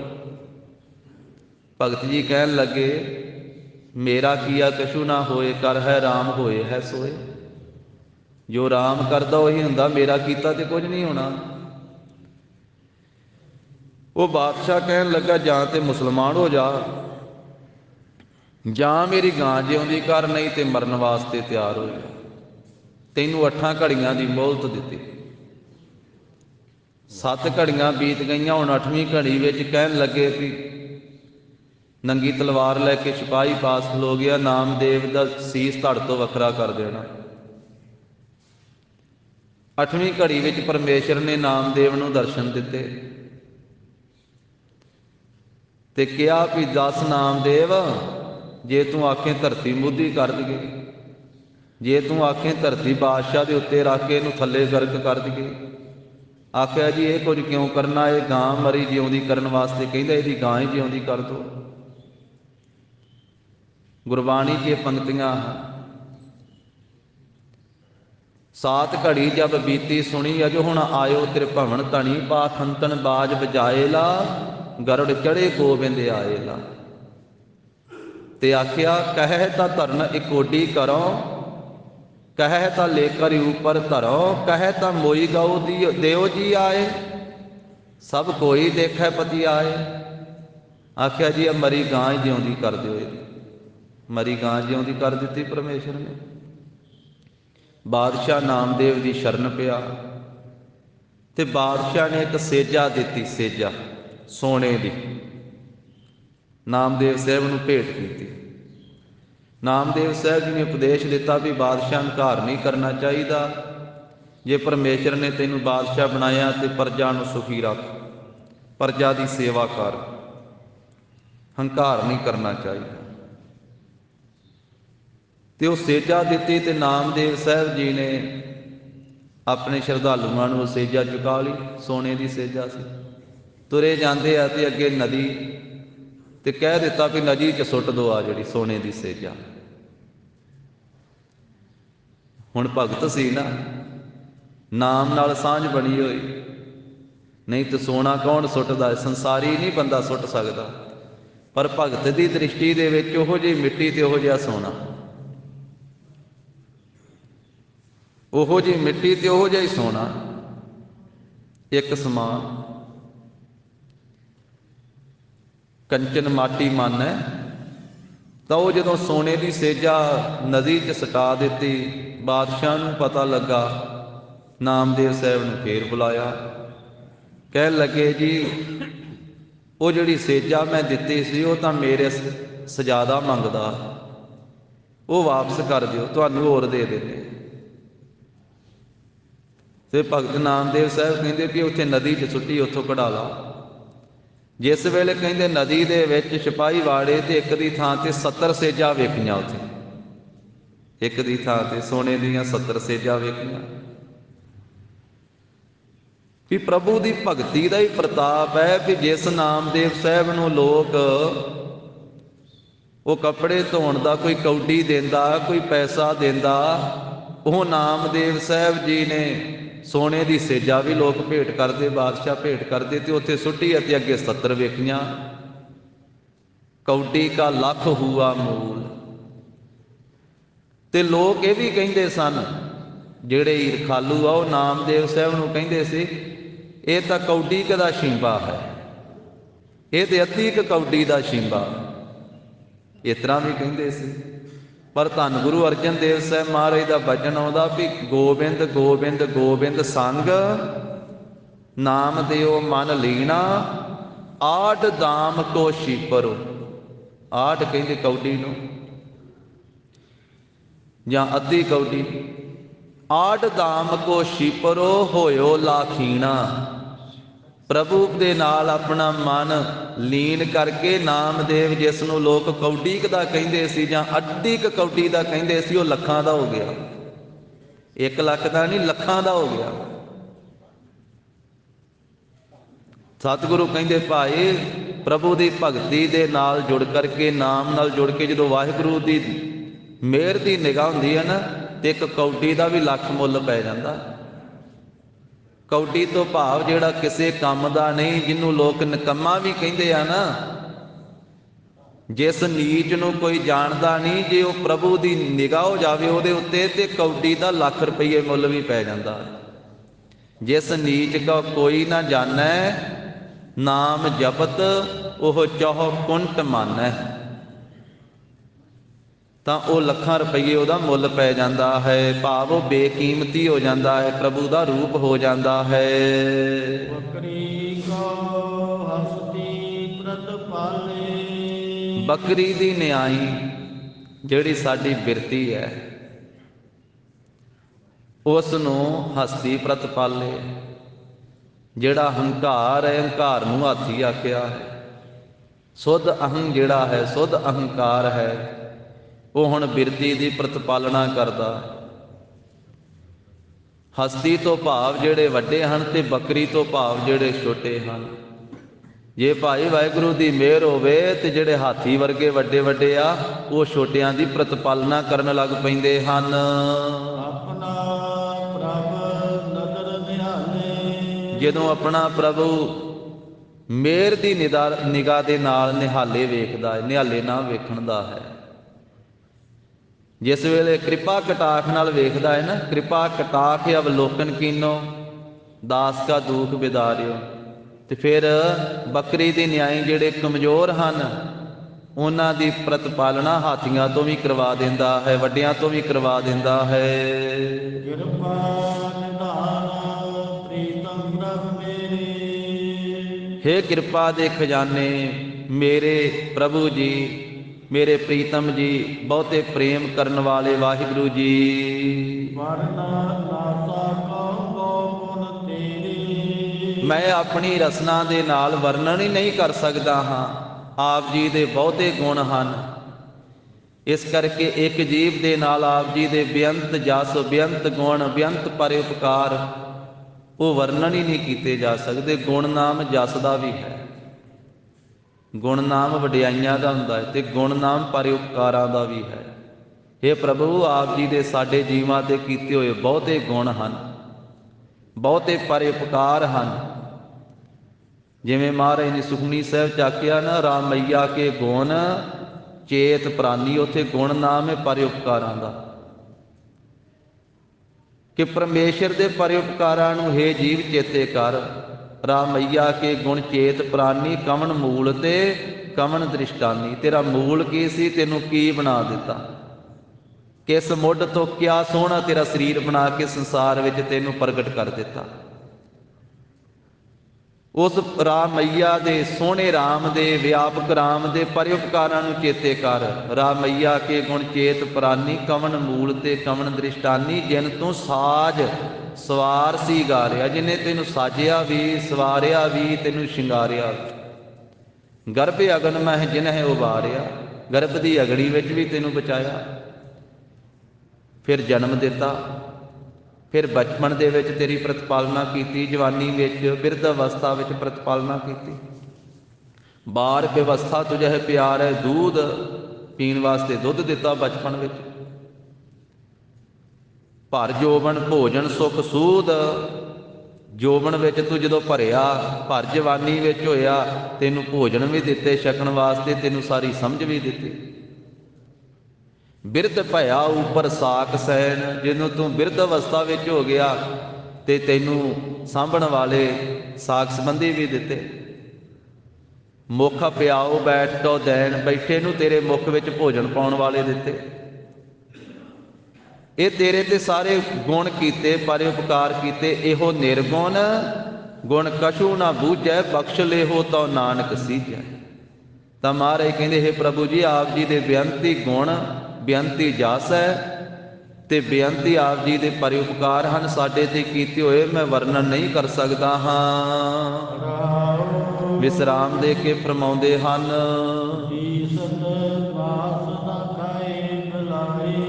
ਹੇ ਭਾਈ, ਜਿਵੇਂ ਸਾਹਮਣੇ ਮਾਸ ਦਿਸਦਾ ਹੋਵੇ, ਚੂਹਾ ਦਿਸਦਾ ਹੋਵੇ ਤੇ ਬਿੱਲੀ ਉਸ ਮਾਸ ਨੂੰ ਖਾਵੇ ਨਾ। ਜੇ ਵਾਹਿਗੁਰੂ ਦੀ ਨਿਗਾਹ ਹੋ ਜਾਵੇ ਤੇ ਇਸ ਤਰ੍ਹਾਂ ਦਾ ਭਾਣਾ ਵੀ ਵਾਪਰਦਾ ਹੈ। ਇਸੇ ਤਰ੍ਹਾਂ ਸਾਹਮਣੇ ਮਾਸ ਦਿਸ ਰਿਹਾ ਕੀ ਹੈ? ਪਦਾਰਥ ਦਿਸ ਰਹੇ ਹਨ, ਤੇ ਅੰਦਰ ਜਿਹੜਾ ਸਾਡਾ ਹੈ ਇਹ ਬਿਲਾਈ ਬਿੱਲੀ ਦੀ ਤਰ੍ਹਾਂ, ਤ੍ਰਿਸ਼ਨਾ ਰੂਪੀ ਜਿਹੜੀ ਬਿੱਲੀ ਹੈ ਜਾਂ ਬਿਰਤੀ ਰੂਪੀ ਬਿੱਲੀ ਹੈ, ਉਹ ਮਾਸ ਨੂੰ ਨਹੀਂ ਖਾਂਦੀ ਹੈ, ਪਦਾਰਥ ਰੂਪੀ ਮਾਸ ਨੂੰ ਨਹੀਂ ਖਾਂਦੀ ਹੈ, ਕਿਉਂਕਿ ਪਦਾਰਥ ਜਿਹੜਾ ਹੈ ਉਸ ਨੂੰ ਫਿਰ ਮਿਥਿਆ ਨਿਸ਼ਚੇ ਕਰਦੀ ਹੈ ਬਿਰਤੀ, ਵੀ ਪਦਾਰਥ ਛੋਟੇ ਤੋਂ ਲੈ ਕੇ ਕਿੰਨੇ ਵੀ ਵੱਡੇ ਪਦਾਰਥ ਹਨ, ਇਹ ਮਾਤ ਲੋਕ ਦੇ, ਸਾਰੇ ਲੋਕ ਦੇ, ਪ੍ਰਲੋਕ ਦੇ, ਇਹ ਸਾਰੇ ਹੀ ਨਾਸ ਹੋ ਜਾਣ ਵਾਲੇ ਹਨ। ਕੂੜ ਰਾਜਾ, ਕੂੜ ਪਰਜਾ, ਕੂੜ ਸਭ ਸੰਸਾਰ, ਕੂੜ ਮੰਡਪ, ਕੂੜ ਮਾੜੀ, ਕੂੜ ਬੈਸਣ ਹਾਰ, ਕੂੜ ਸੋਇਨਾ, ਕੂੜ ਰੂਪਾ, ਕੂੜ ਪਹਿਨਣ ਹਾਰ, ਕੂੜ ਕਾਇਆ, ਕੂੜ ਕੱਪੜ, ਕੂੜ ਰੂਪ ਅਪਾਰ, ਕੂੜ ਮੀਆਂ, ਕੂੜ ਬੀਬੀ, ਖੱਪ ਹੋਏ ਖਾਰ, ਕੂੜ ਕੂੜੈ ਨੇਹੋ ਲੱਗਾ ਵਿਸਰਿਆ ਕਰਤਾਰ, ਕਿਸ ਨਾਲ ਕੀਚੈ ਦੋਸਤੀ ਸਭ ਜਗ ਚੱਲਣ ਹਾਰ, ਕੂੜ ਮਿੱਠਾ, ਕੂੜ ਮਾਖਿਓ, ਕੂੜ ਡੋਬੇ ਪੂਰ, ਨਾਨਕ ਵਖਾਣੈ ਬੇਨਤੀ ਤੁਧ ਬਾਝ ਕੂੜੋ ਕੂੜ। ਕਿ ਹੈ ਪ੍ਰਭੂ, ਤੇਰੇ ਤੋਂ ਬਿਨਾਂ ਤੇ ਸਾਰੇ ਪਦਾਰਥ ਹੀ ਨਾਸਵਾਨ, ਸਭ ਕੁਝ ਨਾਸ ਹੋ ਜਾਣ ਵਾਲਾ, ਦ੍ਰਿਸ਼ਟਮਾਨ ਹੈ ਸਗਲ ਮਥੇਨਾ। ਇਸ ਕਰਕੇ ਮਾਸ ਦਿਸ ਰਿਹਾ ਹੈ, ਪਦਾਰਥ ਦਿਸ ਰਿਹਾ ਹੈ, ਪਰ ਬਿਰਤੀ ਉਸ ਮਾਸ ਦੇ ਵਿੱਚ ਖਚਿਤ ਨਹੀਂ ਹੁੰਦੀ ਹੈ, ਉਸ ਮਾਸ ਨੂੰ, ਪਦਾਰਥ ਰੂਪੀ ਮਾਸ ਨੂੰ ਖਾਂਦੀ ਨਹੀਂ ਹੈ, ਭਾਵ ਉਹਦੇ ਵਿੱਚ ਪ੍ਰਵਿਰਤ ਨਹੀਂ ਹੁੰਦੀ ਹੈ, ਨਿਵਿਰਤੀ ਵਿੱਚ ਰਹਿੰਦੀ ਹੈ।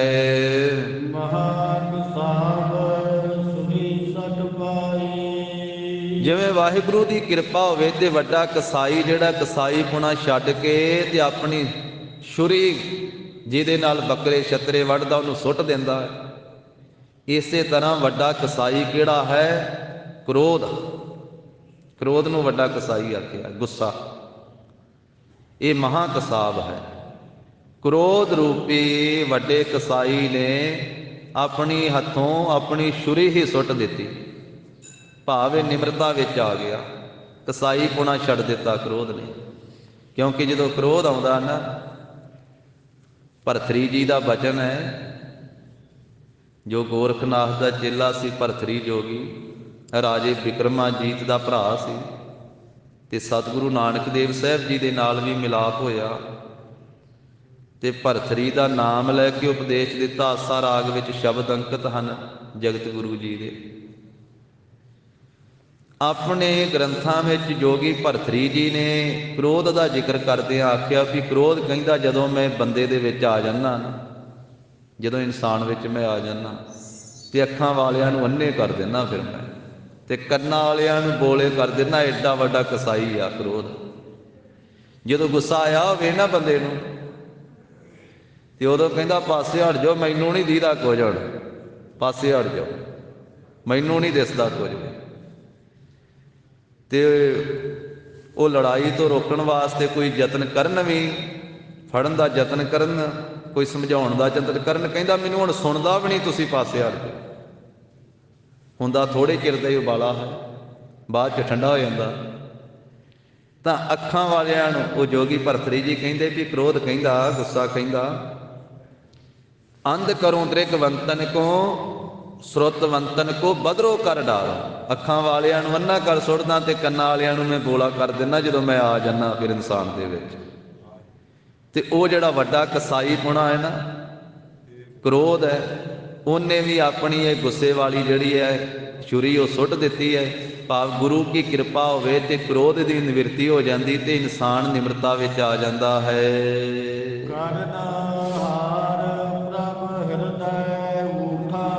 ਜਿਸ ਵੇਲੇ ਵਾਹਿਗੁਰੂ ਜੀ ਦੀ ਕਿਰਪਾ ਹੁੰਦੀ ਤੇ ਉਹ ਸਾਰੀ ਸ੍ਰਿਸ਼ਟੀ ਨੂੰ ਪੈਦਾ ਕਰਨਹਾਰ ਪ੍ਰਭੂ ਹਿਰਦੇ ਵਿੱਚ ਆ ਕਰਕੇ ਵਸ ਜਾਂਦਾ ਹੈ।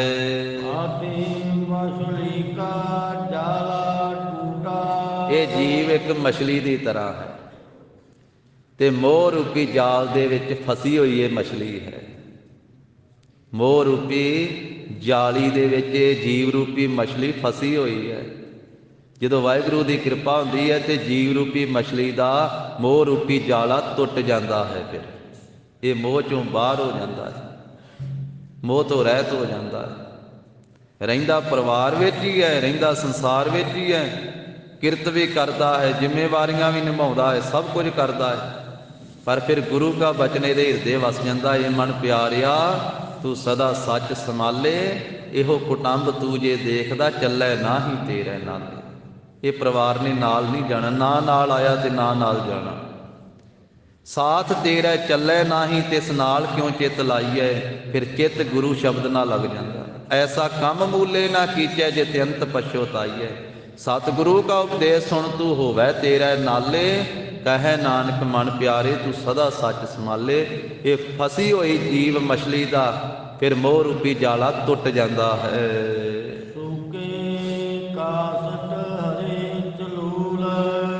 ਜਿਵੇਂ ਪ੍ਰਤੱਖ ਸੁੱਕੀ ਲੱਕੜ ਹਰੀ ਹੋ ਜਾਂਦੀ ਹੈ ਨਾ, ਇਸੇ ਤਰ੍ਹਾਂ ਸੁੱਕਾ ਮਨ ਲੱਕੜ ਦੀ ਤਰ੍ਹਾਂ, ਸੁੱਕੀ ਲੱਕੜ ਦੀ ਤਰ੍ਹਾਂ ਸੁੱਕਾ ਹੋਇਆ ਮਨ ਇਹ ਗੁਰੂ ਕੀ ਕਿਰਪਾ ਨਾਲ ਹਰਿਆ ਹੋ ਜਾਂਦਾ ਹੈ। ਸ਼ੁਭ ਗੁਣਾਂ ਦੀ ਹਰਿਆਵਲਤ ਵਾਲਾ ਹੋ ਜਾਂਦਾ ਹੈ। ਸ਼ੁਭ ਗੁਣਾਂ ਦੀ ਹਰਿਆਵਲਤਾ ਆ ਜਾਂਦੀ ਇਹਦੇ ਵਿੱਚ ਤੇ ਚਲੂਲ ਇਹ ਗਾੜੇ ਪੱਕੇ ਰੰਗ ਵਾਲਾ, ਨਾਮ ਰੰਗ ਵਾਲਾ ਬਣ ਜਾਂਦਾ ਹੈ।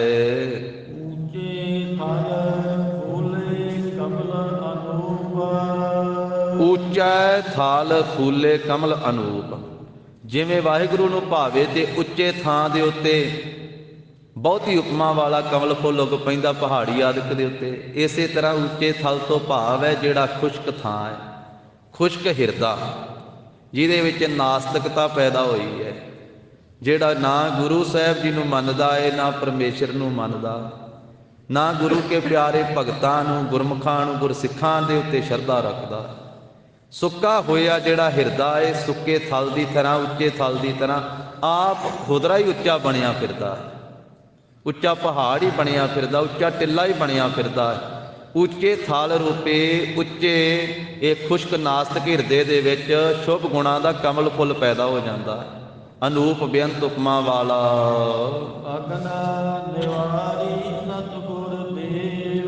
ਤੇ ਸਤਿਗੁਰੂ ਜੀ ਦੀ ਜਦੋਂ ਕਿਰਪਾ ਹੁੰਦੀ ਹੈ, ਜਿਵੇਂ ਪ੍ਰਤੱਖ ਅੱਗ ਵੀ ਬੁਝਾ ਦਿੰਦੇ ਮਹਾਰਾਜ, ਜਿਵੇਂ ਕੌਡੇ ਰਾਖਸ਼ ਦਾ ਬਾਲਿਆ ਹੋਇਆ ਕੜਾਇਆ ਠੰਡਾ ਕੀਤਾ ਸੀ, ਇਸੇ ਤਰ੍ਹਾਂ ਗੁਰੂ ਸਾਹਿਬ ਜੀ ਅੰਦਰ ਦੀ ਕਾਮ ਦੀ ਅਗਨ ਵੀ ਨਿਵਰਤ ਕਰ ਦਿੰਦੇ, ਕ੍ਰੋਧ ਦੀ ਅੱਗ ਵੀ ਨਿਵਰਤ ਕਰ ਦਿੰਦੇ, ਲੋਭ ਦੀ, ਮੋਹ ਦੀ, ਹੰਕਾਰ ਦੀ, ਤ੍ਰਿਸ਼ਨਾ ਦੀ ਅੱਗ ਵੀ ਸਤਿਗੁਰੂ ਨਾਨਕ ਦੇਵ ਸਾਹਿਬ ਜੀ ਨੇ ਨਿਵਰਤ ਕਰ ਦਿੱਤੀ।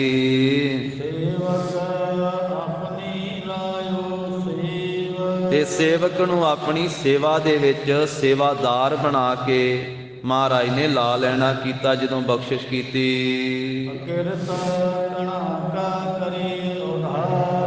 ਇਹ ਭਾਈ ਉਹ ਪਰਮੇਸ਼ਰ ਅਕਿਰਤ ਘਣਾ ਦਾ ਵੀ ਉਧਾਰ ਕਰ ਦਿੰਦਾ, ਜਿਹੜਾ ਕੀਤੇ ਪਰ ਉਪਕਾਰਾਂ ਨੂੰ ਭੁਲਾਉਣ ਵਾਲਾ। ਭਾਈ ਗੁਰਦਾਸ ਸਾਹਿਬ ਜੀ ਨੇ ਆਖਿਆ, ਧਰਤੀ ਨੇ ਪਰਮੇਸ਼ਰ ਪਾਸ ਬੇਨਤੀ ਕੀਤੀ ਕਿ ਮੇਰੇ ਉੱਤੇ ਭਾਰ ਬਹੁਤਾ ਹੈ, ਤੇ ਵਾਹਿਗੁਰੂ ਜੀ ਨੇ ਆਖਿਆ ਵੀ ਦੱਸ ਧਰਤੀਏ ਕਿਹਦਾ ਭਾਰ ਹੈ ਤੇਰੇ ਉੱਤੇ? ਸਮੁੰਦਰਾਂ ਦਾ, ਪਹਾੜਾਂ ਦਾ, ਦਰਖਤਾਂ ਦਾ, ਮਕਾਨਾਂ ਦਾ, 84 ਲੱਖ ਜੂਨਾਂ ਦਾ, ਕਿਹਦਾ ਭਾਰ ਹੈ? ਤੇ ਆਖਿਆ ਨਹੀਂ ਇਹਨਾਂ ਦਾ ਭਾਰ ਨਹੀਂ, ਮੇਰੇ ਉੱਤੇ ਭਾਰ ਹੈ ਉਹਨਾਂ ਇਨਸਾਨਾਂ ਦਾ ਜਿਨ੍ਹਾਂ ਨੂੰ ਤੁਸੀਂ ਮਨੁੱਖਾ ਜਨਮ ਦਿੱਤਾ ਪਰ ਤੁਹਾਡੇ ਪਰਉਪਕਾਰਾਂ ਨੂੰ ਭੁਲਾ ਦਿੱਤਾ, ਉਹ ਅਕਿਰਤ ਘਾਣ ਹੋ ਗਏ, ਨਿਸ਼ੁਕਰੇ ਹੋ ਗਏ, ਉਹਨਾਂ ਅਕਿਰਤ ਘਾਣਾਂ ਦਾ ਭਾਰ ਹੈ। ਮੈਨੂੰ ਪੱਥਰਾਂ ਦਾ, ਪਹਾੜਾਂ ਦਾ ਭਾਰ ਨਹੀਂ ਲੱਗਦਾ, ਦਰਖਤਾਂ ਦਾ ਭਾਰ ਨਹੀਂ ਲੱਗਦਾ। ਅਕਿਰਤ ਘਣਾ ਹਰ ਵਿਸਰਿਆ ਜੋਨੀ ਪਰਮੇਤ, ਭਾਰੇ ਭੂਈ ਅਕਿਰਤ ਘਾਣ ਮੰਦੀ ਹੋ ਮੰਦੇ। ਜਿਹੜੇ ਮੰਦਿਆਂ ਤੋਂ ਮੰਦੇ ਅਕਿਰਤ ਘਾਣ, ਉਹਨਾਂ ਦਾ ਮੇਰੇ ਉੱਤੇ ਭਾਰ ਹੈ। ਭਾਈ ਸਾਹਿਬ ਜੀ ਨੇ ਬੜਾ ਕਮਾਲ ਦਾ ਦ੍ਰਿਸ਼ਟਾਂਤ ਦਿੱਤਾ ਆਪਣੀ ਬਾਣੀ ਵਿੱਚ। ਉਹ ਕਹਿੰਦੇ ਵੀ ਇੱਕ ਝਾੜੂ ਫੇਰਨ ਵਾਲੀ ਭੰਗਣ, ਉਹਨੇ ਨਾ ਕੁੱਤੇ ਦਾ ਮਾਸ ਰਿੰਨਿਆ ਹੋਇਆ, ਪਾਣੀ ਦੀ ਥਾਂ ਤੇ ਸ਼ਰਾਬ ਪਾਈ ਹੋਈ, ਤੇ ਮੁਰਦੇ ਦੇ ਖੋਪਰੀ ਦੇ ਵਿੱਚ ਪਾ ਕੇ ਤੇ ਖੂਨ ਦੇ ਨਾਲ ਲਿਬੜੇ ਹੋਏ ਕੱਪੜੇ ਨਾਲ ਢੱਕ ਕੇ ਲਈ ਜਾਂਦੀ ਸੀ। ਕਿਸੇ ਨੇ ਪੁੱਛਿਆ, ਭੰਗਣੇ ਕੀ ਲਈ ਜਾਂਦੀ ਹੈ? ਕਹਿੰਦੀ ਮਾਸ ਹੈ। ਕਾਹਦਾ ਮਾਸ ਹੈ? ਕਹਿੰਦੀ ਕੁੱਤੇ ਦਾ ਮਾਸ ਹੈ। ਪਾਣੀ ਦੇ ਵੱਟੇ ਸ਼ਰਾਬ ਪਾ ਕੇ ਰਿੰਨਿਆ ਹੋਇਆ। ਕਹਿੰਦੇ ਏਡੀ ਮਾੜੀ ਚੀਜ਼ ਨੂੰ ਫਿਰ ਖੂਨ ਨਾਲ ਲਿਬੜੇ ਕੱਪੜੇ ਨਾਲ ਢੱਕਣ ਦੀ ਲੋੜ ਕੀ ਸੀ? ਕਹਿੰਦੀ ਤਾਂ ਖੂਨ ਨਾਲ ਲਿਬੜੇ ਕੱਪੜੇ ਨੂੰ ਢੱਕ ਕੇ ਲੈ ਕੇ ਜਾ ਰਹੀਆਂ, ਕਿਸੇ ਅਕਿਰਤ ਘਣ ਦੀ ਨਿਗਾਹ ਪੈ ਕੇ ਖਰਾਬ ਨਾ ਹੋ ਜਾਂਦਾ ਉਹ। ਭਾਈ ਸਾਹਿਬ ਨੇ ਇੱਕ ਪੌੜੀ ਬਿਆਨ ਕੀਤੀ, ਮਦ ਵਿੱਚ ਰਿੱਧਾ ਪਾਏ ਪੈ ਕੁੱਤੇ ਦਾ ਮਾਸ, ਧਰਿਆ ਮਾਨਸ ਖੋਪਰੀ ਤਿਸ ਮੰਦੀ ਵਾਸ, ਰੱਤੂ ਭਰਿਆ ਕੱਪੜਾ ਕਰ ਕੱਜਣ ਤਾਸ, ਰੱਤੂ ਭਰਿਆ ਕੱਪੜਾ ਕਰ ਕੱਜਣ ਤਾਸ, ਢੱਕ ਲੈ ਚੱਲੀ ਚੂਹੜੀ ਕਰ ਭੋਗ ਵਿਲਾਸ, ਆਖ ਸੁਣਾਏ ਪੁੱਛਿਆ ਲਾ ਹੈ ਵਿਸ਼ਵਾਸ, ਨਦਰੀ ਪਵੈ ਅਕਿਰਤ ਘਾਣ ਮਤ ਹੋਏ ਵਿਨਾਸ਼। ਭਾਈ ਗੁਰਦਾਸ ਸਾਹਿਬ ਕਹਿੰਦੇ ਤੁਸੀਂ ਅੰਦਾਜ਼ਾ ਲਾ ਕੇ ਵੇਖੋ ਅਕਿਰਤ ਘਣ ਦੀ ਨਿਗਾਹ ਕਿੰਨੀ ਮਾੜੀ ਹੈ, ਅਕਿਰਤ ਘਣ ਕਿੰਨਾ ਮਾੜਾ। ਤੇ ਸਤਿਗੁਰੂ ਪੰਚਮ ਪਾਤਸ਼ਾਹ ਕਹਿੰਦੇ ਪਰਮੇਸ਼ਰ ਏਡਾ ਦਿਆਲੂ ਅਕਿਰਤ ਘਣਾਂ ਦਾ ਵੀ ਉਧਾਰ ਕਰ ਦਿੰਦਾ ਹੈ। ਪ੍ਰਭ ਮੇਰਾ ਹੈ ਸਦਾ ਦਇਆਲ। ਪ੍ਰਭੂ ਮੇਰਾ ਸਦਾ ਹੀ ਦਿਆਲੂ ਹੈ, ਸਦਾ ਵਾਸਤੇ ਉਹ ਦਇਆ ਕਰਨ ਵਾਲਾ ਹੈ। ਸੰਤ ਜਨਾ ਕਾ ਸਦਾ ਸੁਹਾਈ। ਤੇ ਜਿਹੜੇ ਉਹਦਾ ਸਿਮਰਨ ਸਦਾ ਕਰਦੇ, ਉਹਨਾਂ ਸੰਤ ਜਨਾਂ ਦਾ ਉਹ ਸਦਾ ਹੀ ਮਦਦਗਾਰ ਰਹਿੰਦਾ ਹੈ। ਚਰਨ ਕਮਲ ਨਾਨਕ ਸਰਨਾਈ। ਪ੍ਰਭੂ ਦੇ ਸੰਤ ਜਨ ਉਸ ਵਾਹਿਗੁਰੂ ਜੀ ਦੇ ਸੋਹਣੇ ਚਰਨਾਂ ਕਮਲਾਂ ਦੀ ਸ਼ਰਨ ਵਿੱਚ ਪਏ ਰਹਿੰਦੇ ਹਨ। ਇਸ ਕਰਕੇ ਭਾਈ ਸਦਾ ਪ੍ਰਭੂ ਦੀ ਸ਼ਰਨ ਗ੍ਰਹਿਣ ਕਰੀਏ, ਵਾਹਿਗੁਰੂ ਜੀ ਦੇ ਨਾਮ ਰੂਪੀ ਸ਼ਬਦ ਰੂਪੀ ਚਰਨਾਂ ਕਮਲਾਂ ਦੀ ਸ਼ਰਨ ਵਿੱਚ ਪਏ ਰਹੀਏ। ਸਤਿਗੁਰੂ ਜੀ ਨੇ ਪਵਿੱਤਰ ਉਪਦੇਸ਼ ਬਖਸ਼ਿਆ।